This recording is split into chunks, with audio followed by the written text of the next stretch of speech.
when I was 11, I was offered a role in an opera at Lincoln Center. And it was something that was really, really exciting to my mom, but I really had no idea what it was because I didn't know where Lincoln Center was or even what it represented. But I loved singing. The other thing that I loved doing was being the first to raise my hand in class when the teacher asked a question, which, as some of you may know, makes you a little bit of a know-it-all, and sometimes it leads to teasing. My passion for singing is something that I mostly kept secret because as an 11-year-old, you also may know that your voice as a boy sounds more like a girl's, and I wasn't going to be the first person to say, "Hey guys, come and hear me sound like a girl."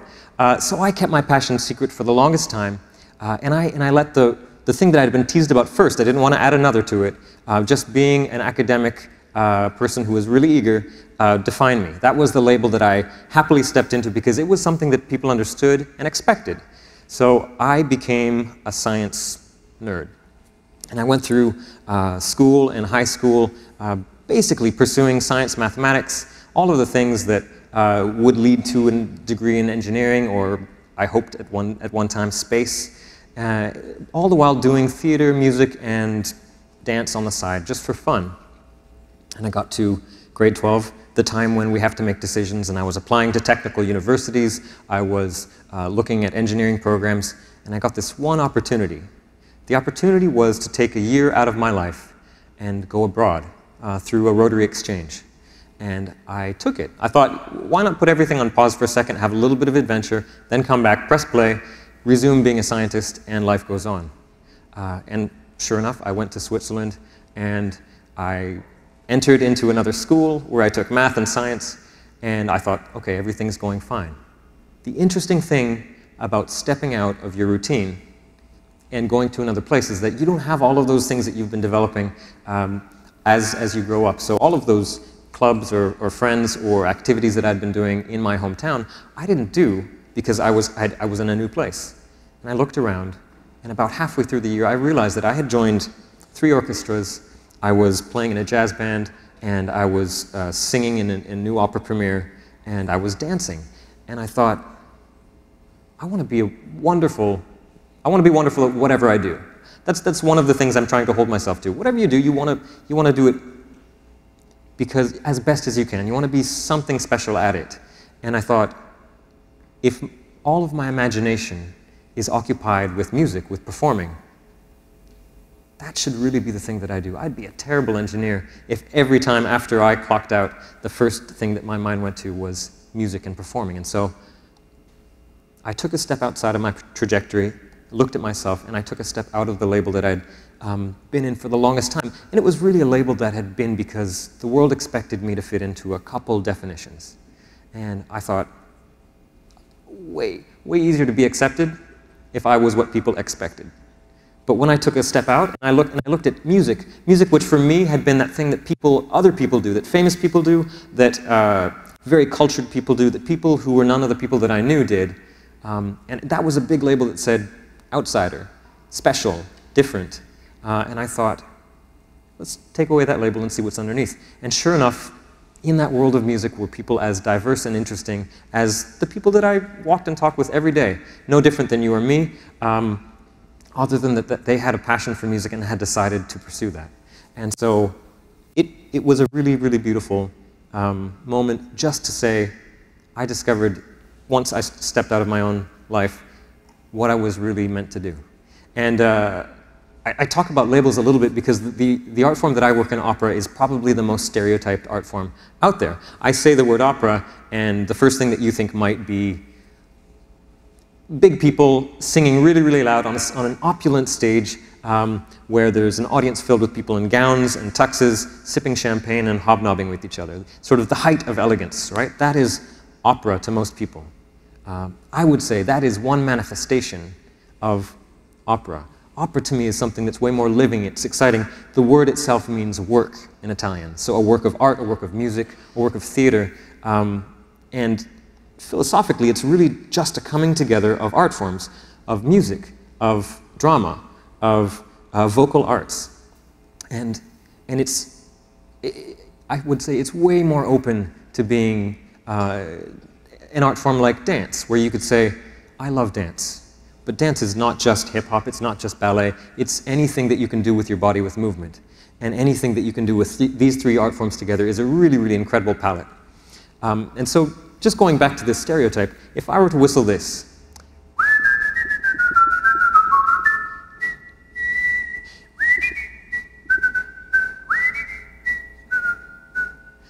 so you might think, okay, some of you might think, I recognize that tune. How many people recognize the tune? Sort of, kind of? Okay.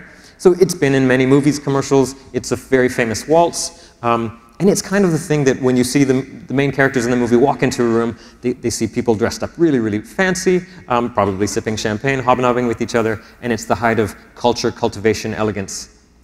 This is a waltz from Johann Strauss's Die Fledermaus. And speaking of labels, it's one thing to say that that is the height of cultivation.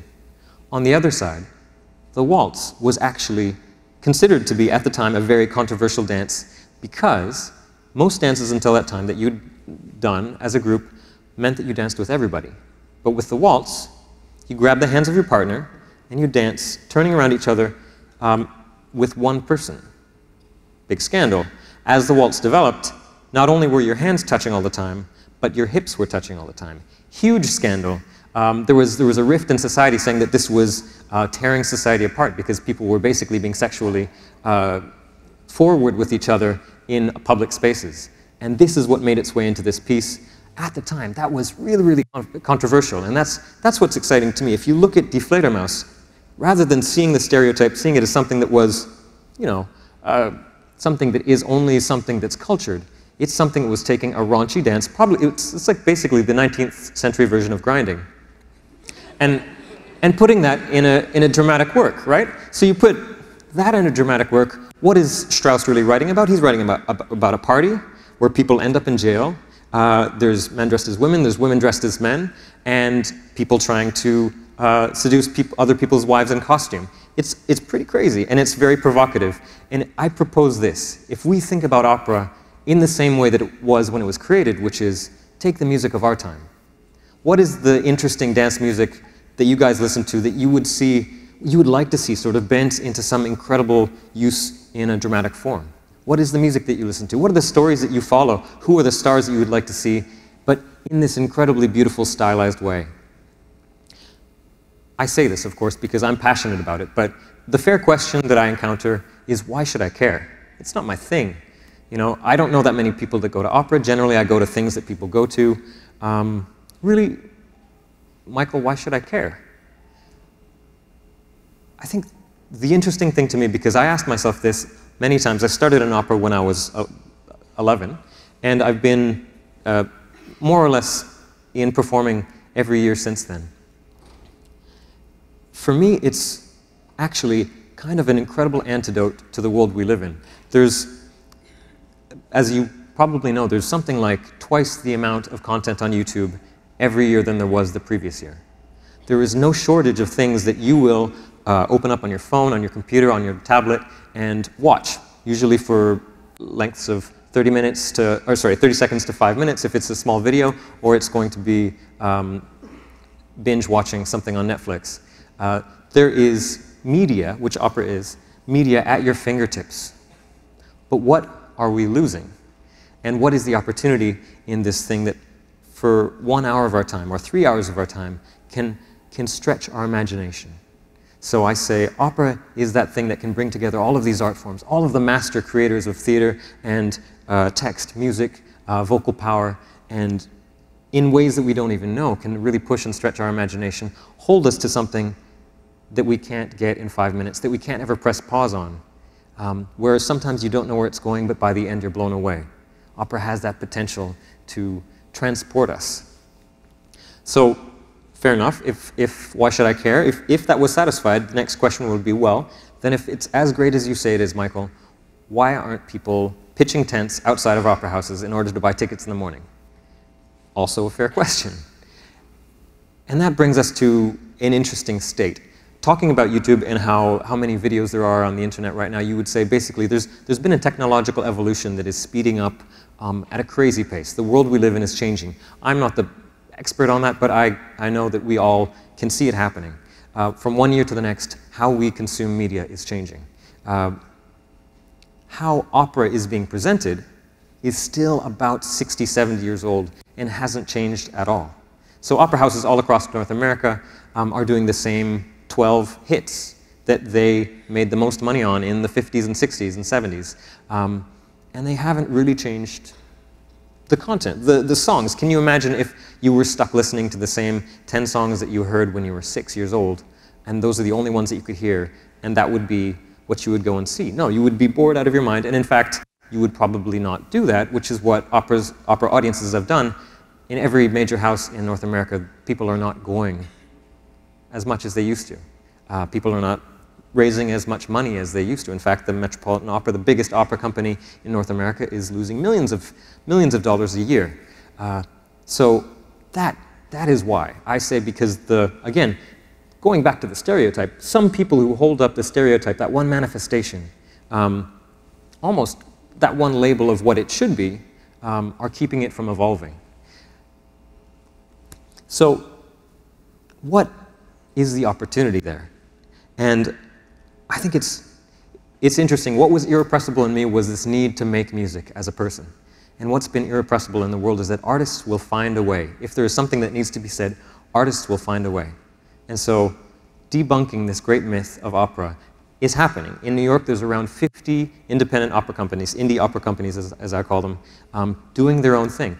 Doing opera in bars, doing opera in train stations, finding ways to do it that speaks to them, creating new stories, creating new audiences, really, but debunking the myth that this is a champagne-laden journey.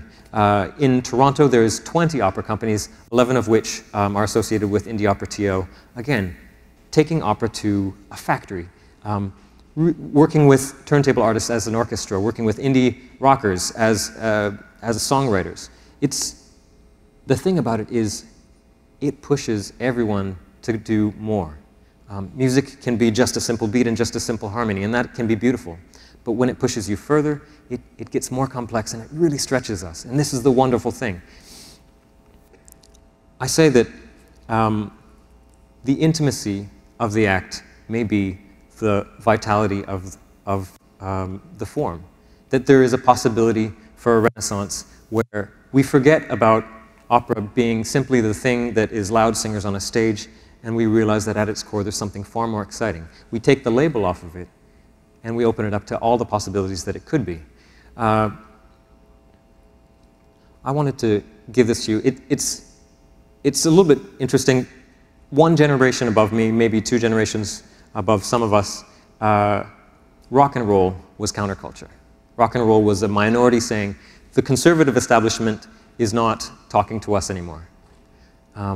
Now, rock is the establishment. More people, majority of people listen to rock and pop, in fact. And strangely, classical music and opera, or maybe not strangely if you consider the lack of evolution, is down to about 5% or less of the population who go to it. And yet there is an incredible creativity and vitality there. So what I propose to you is this. You have 2 choices.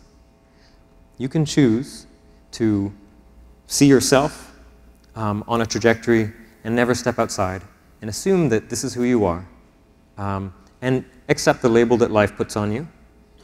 You can choose to see the many doors of things that you might think you might not want to do because they're not for you. Because they have a label that says, this is something that I think I know what it is, it's not for me. Or you can take those labels off and explore what's behind them, explore the fact that without definitions, with a little bit of curiosity, the world becomes more interesting and more exciting.